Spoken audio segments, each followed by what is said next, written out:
Guys, in this video we are going to look at what's the difference between margin and padding in CSS. When we are building any web application and trying to design any layout, it's very easy to confuse between margin and padding. So after watching this video, you'll be able to distinguish what exactly is the difference between margin and padding. To understand margin and padding, we are going to apply some CSS on this div tag. So here on this div tag, I'm just going to put a style tag and write some CSS. So here on this style tag, I'm just going to create a box. So basically we can say that this div tag is going to have a width of 300 pixels and we are going to assign it a height of 300 pixels.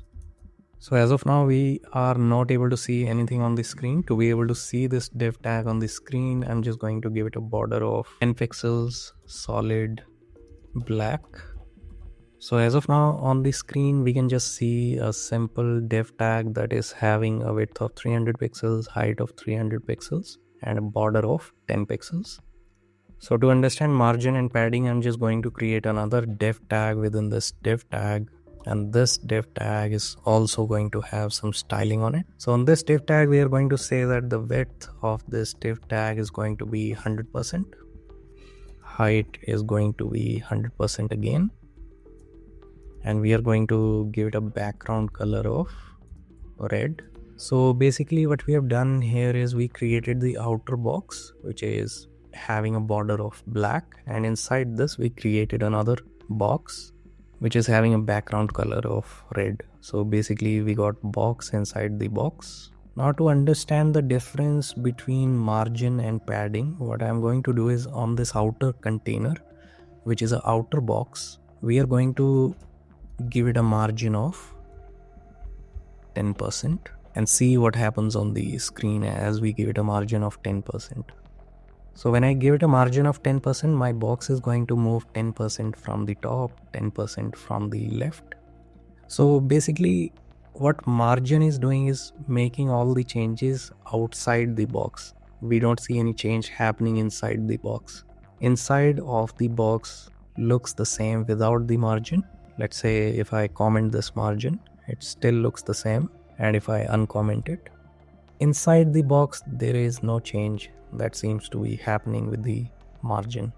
It's only creating a margins from the left and the top. So now next thing what I'm going to do is I'm just going to give it a padding, and padding, this time we are going to give it a padding of 10%. And let's see what happens on the screen as I save it. So you can see that as I save my padding, nothing seems to be changing on the outer area of the box. The margins are still the same. It's 10% from the left. Basically the box is extending inside 10%. And that's why we see a padding of 10% and then we see the box inside. So let me do it again. I'm just going to comment my padding. So as I comment my padding, I can see that all the change that is happening is inside the box. Nothing is moving outside the box. So I have this main container here. If I'm just trying to move the entire container itself without changing anything inside the container, I should be using margin. For example, if I increase the margin to 20%, the entire box is going to move towards the right and towards the bottom, and it's going to create a margin of 20% on both sides. But if I am happy with the outer positioning of the box and the change that I want to make is only going to be inside the box, in that case I should be using padding. So let's say that I give it a padding of 1%. So box is going to extend inwards 1%. Nothing is going to move on the outer layout of the box.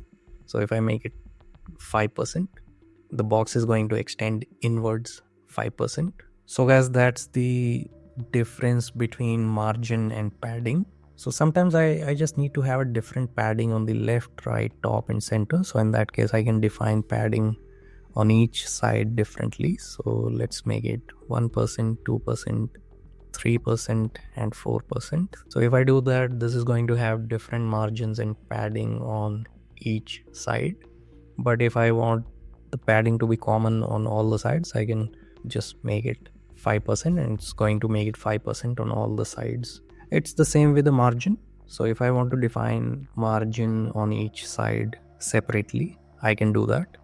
For example, I can say that margin is going to be 1%, and then it's going to be 5%, and it's going to be 10% and 10%. So this is going to create a different margins on the left and the top.